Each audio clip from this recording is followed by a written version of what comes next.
इस पर रिया जवाब देते हुए कहती है, ओह कम ऑन मॉम।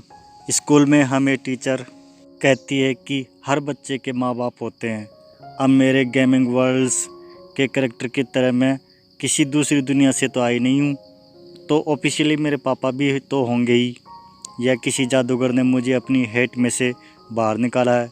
आबरा का डावरा, रिया बाहर आ जा। रिया की ये बात पर माँ बेटी दोनों ज़ोर ज़ोर से हंस पड़े। अपनी हंसी पे काबू पाते हुए रिया ने दूसरा सवाल पूछा, तो क्या हम यहाँ मेरे भाई को ढूंढने आए हैं? रिया का ये सवाल सुनकर अनिका एक गहरी सोच में डूब गई। उसे याद आ गया कि कैसे 6 साल पहले अस्पताल में उसने जुड़वा बच्चों को जन्म दिया था और अनिका के पापा की कद काठी के एक आदमी ने उसको दोनों बच्चों और उससे छीनने की कोशिश की थी। कमज़ोर अनिका ने बड़ी हिम्मत से उस आदमी का सामना करके रिया को तो बचा लिया था, मगर अफसोस कि वो अपने बेटे को नहीं बचा पाई और वह आदमी उसके बेटे को लेकर भाग निकला था। इस हाथापाई में अनिका को चोट भी लगी थी। चोट इतनी गहरी थी कि उसका बचना लगभग नामुमकिन था और इसी वजह से अनिका की मौसी उसे अपने साथ बेंगलुरु ले गई थी, जहां अनिका का इलाज हुआ था। हालांकि इन 6 सालों में अनिका पूरी तरह से बदल चुकी थी। हार्मोनल इम्बैलेंस की वजह से बड़ा हुआ उसका शरीर अब एकदम ही नॉर्मल हो गया था। घने लंबे कमर तक के बाल, काली नोकीली आंखें, गोरे गोरे गाल with a perfect jawline, गुलाब की पंखुड़ी जैसे नरम होठ और सुराही लंबी गर्दन। शिफॉन की लाल साड़ी में अनिका की कमर ऐसी लग रही थी कि मानो कोई नदी समंदर से मिलने के लिए करवट ले रही हो। फ्लाइट अटेंडेंट्स हो या फ्लाइट के अन्य यात्री, सब लोग आते जाते अनिका पे एक नज़र ज़रूर डालते। मासूमियत से सवाल कर रही रिया को यह नहीं पता था कि अनिका के मनाली लौटने का मुख्य कारण यह था कि पिछले 6 सालों में कुणाल के दादाजी किसी भी हालत में अनिका और कुणाल की शादी तोड़ने की मंजूरी नहीं दे रहे थे। लेकिन 6 साल बाद आखिरकार कुणाल की जिद के आगे उन्हें झुकना पड़ा और वह यह शादी तोड़ने राजी हो गए। मनाली वापस जाकर वो डाइवोर्स पेपर पर साइन करने के साथ साथ अपने खोए हुए बेटे को भी ढूंढना चाहती थी। थोड़ी ही देर में फ्लाइट ने लैंड किया। मनाली की ज़मीन पर कदम रखते ही न जाने क्यों अनिका की बाईं आंख फड़कने लगी। उसे ऐसा लगा कि आगे ज़रूर कुछ बुरा होने वाला था।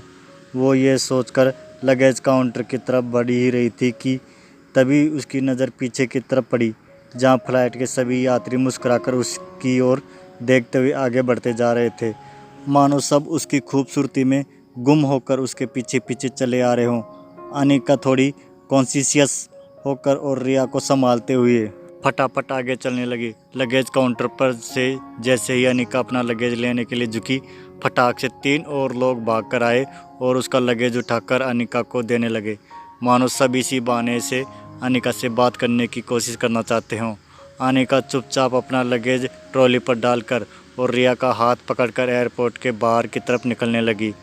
तभी उसके फ़ोन पर उसके पापा गौतम का फ़ोन आया। अनिका के फ़ोन उठाते ही गौतम ने बिना कोई खैर खबर पूछे अनिका से कहा कि कुणाल तुम्हें लेने एयरपोर्ट आ रहा है, उसके साथ सीधे घर आ जाना। यहाँ तुम्हें 2 पेपर साइन करने हैं, एक डिवोर्स पेपर और दूसरे वो। इतना कहकर गौतम अटक गया और फिर कुछ सोचकर वो आगे कहा कि खैर तुम घर आ जाओ, मैं तुम्हें सब बताता हूँ। अनिका ने भी बिना कुछ कहे ही फ़ोन काट दिया। जैसा कि गौतम ने कहा था, कुणाल एयरपोर्ट के बाहर बड़ी सी बेसब्री से अनिका का वेट करते हुए खड़ा था। 6 सालों में कुणाल भी काफ़ी बदल चुका था। अब वो एक स्टूडेंट नहीं बल्कि एक बिजनेसमैन था। डार्क ब्राउन कलर का कड़क सूट, सर पर कटे हुए और जेल से सेट किए हुए बाल और ट्रिम की हुई दाढ़ी में कुणाल की पर्सनालिटी तो निखर ही रही थी, मगर उसके तेवर अब भी वही थे, रूड और अंगरोस से भरपूर। वो तो कनिका का इंतज़ार भी सिर्फ इसलिए कर रहा था कि क्योंकि उसके जल्द से जल्द कनिका से मुक्ति चाहिए थी। कुणाल का एक पैर ज़मीन पर तो दूसरा पैर रेलिंग पर टिकाया हुआ था, जिसे वो कॉस्टली हिला रहा था। एग्जिट डोर की तरफ देखते हुए कुणाल ने बड़ी ही बेसब्री से अपने ड्राइवर से कहा, जब तक इस दुनिया में किसी आदमी को डिवोर्स मिलने की इतनी ज़्यादा खुशी नहीं हुई होगी, किसी भी कीमत पर आज ही उस मोटी से मैं डिवोर्स पेपर पर साइन करवा लूँगा। कुणाल के ड्राइवर राजू ने बीड़ी फूंकते हुए कहा, आप फिक्र मत कीजिए, आज सुबह सुबह मैं माता के दर्शन करके निकला हूँ। मैंने भगवान से प्रार्थना की है कि आज आपकी 6 सालों पुरानी यह मनोकामना पूरी हो जाएगी। आज पक्का पेपर साइन हो ही जाएंगे। ये सुनकर कुणाल ने बड़े ही कटीले अंदाज में कहा, अबे सिर्फ डिवोर्स नहीं चाहिए, अनिका की कंपनी भी तो चाहिए जो उसकी मरी हुई माँ ने उसके नाम करके गई थी। राजू, जिसने अपने हाथ में अनिका के नाम का बोर्ड पकड़ा हुआ है, वो उस बोर्ड को सीधा करते हुए कहता है कि अरे वो फैक्ट्री भी मिल जाएगी, फिकर नॉट। तभी कुणाल के दिमाग में कुछ आता है और वो ड्राइवर से कहता है, अच्छा सुन। उसको देखते ही मेरा हमेशा मूड ऑफ हो जाता है और आज इतने अच्छे दिन पर मैं अपना मूड ख़राब नहीं करना चाहता, इसलिए मैं उल्टा घूम के खड़ा हो जाता हूँ। ठीक है, तूने भले ही उसे न देखा हो, लेकिन तेरे हाथ में उसके नाम का बोर्ड देखकर वो तेरे पास आ ही जाएगी। कुणाल आलस लेते हुए उल्टा घूमने ही वाला होता है कि तभी अचानक उसकी नज़र एयरपोर्ट के दरवाजे पर पड़ी और कुछ देखकर उसकी नज़र और कमर वहीं अटक गई। कुणाल ने एयरपोर्ट से बाहर आते हुए एक लड़की को देखा तो वो देखता ही रह गया, मानो जैसे उसने आज से पहले किसी खूबसूरत लड़की को देखा ही ना हो। उस लड़की को देखकर कुणाल के मुंह से निकल जाता है कि यार इतनी खूबसूरत लड़की तो मनाली में कभी दिखी ही नहीं। ड्राइवर राजू ने भी उसकी बात में हामी भर दी।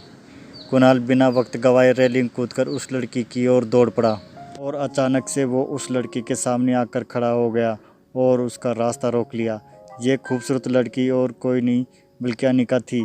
कुणाल इस बात से बिल्कुल अनजान था। अचानक कुणाल को अपने सामने देखकर अनिका हैरान थी और उसे एक ही पल में वह सब कुछ याद आ गया जो वह हमेशा से बोलना चाहती थी। अनिका एक पल के लिए सहम गई और उसको लगा कि कहीं पहले की तरह कुणाल फिर से उसका इंसल्ट न कर दे, और इसलिए अनिका सीधा कुणाल को थप्पड़ जड़ देना चाहती थी, मगर वह अपनी बेटी रिया के सामने कोई तमाशा नहीं करना चाहती थी। और तभी अचानक कुणाल बोल पड़ा, हेलो मिस जॉर्जियस, आप मनाली में पहली बार आई लगती हैं, क्योंकि अगर पहले आई होती तो यह तो पॉसिबल नहीं है कि आप अब तक मेरी नज़रों से अननोटिस रहती। अनिका को पहले तो कुछ समझ में नहीं आया, लेकिन अगले ही पल वो समझ गई कि कुणाल उसे पहचान नहीं पाया था। अनिका ने रिया की तरफ देखा तो वो अपने टैब में वीडियो गेम खेलने में मस्त थी, क्योंकि चूंकि उसके हेडफोन पहने थे उसे आसपास की कोई बात सुनाई नहीं दे रही थी। ये देखकर अनिका को राहत मिली।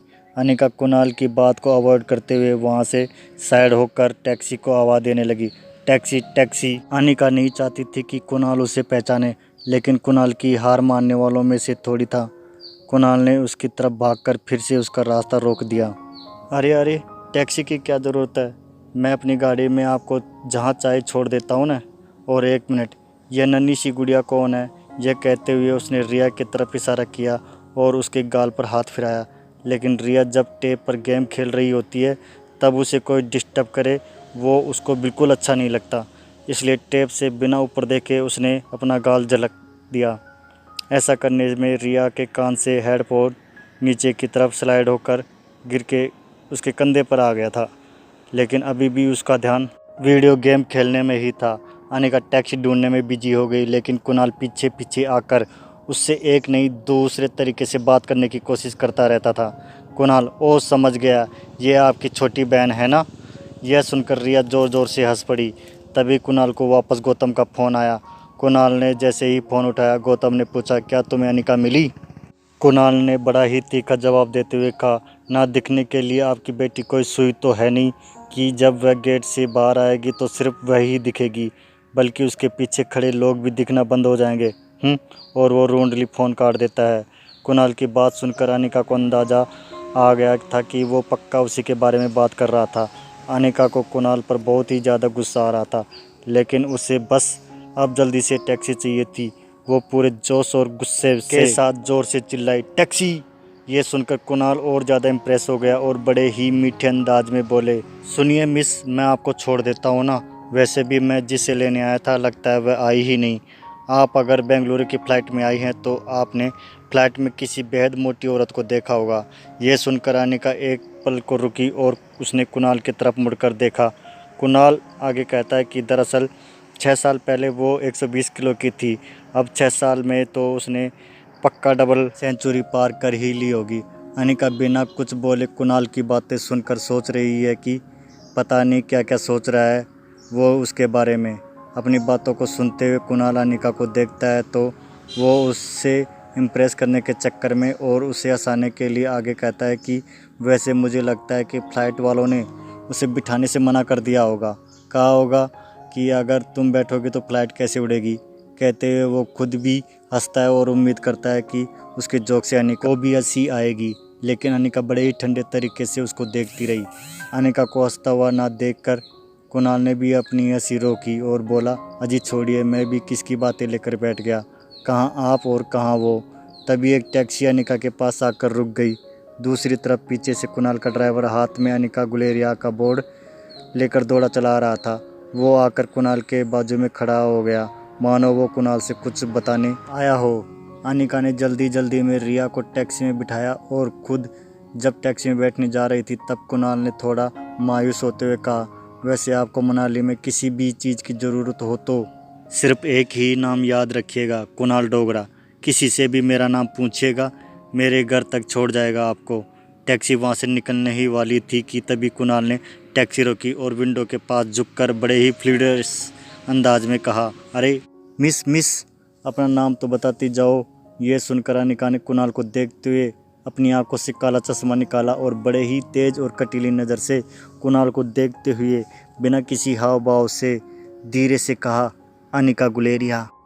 क्या कुणाल डोगरा अनिका को पहचान पाएगा? क्या कुणाल डोगरा अनिका को डिवोर्स देगा? क्या अनिका कुणाल डोगरा के साथ रह पाएगी? इन सब बातों को जानने के लिए हमारा अगला भाग देखना ना भूले और हमारा वीडियो अच्छा लगे तो लाइक और शेयर ज़रूर करना। ऐसी और मज़ेदार कहानियाँ सुनने के लिए हमारे चैनल को सब्सक्राइब करना। धन्यवाद।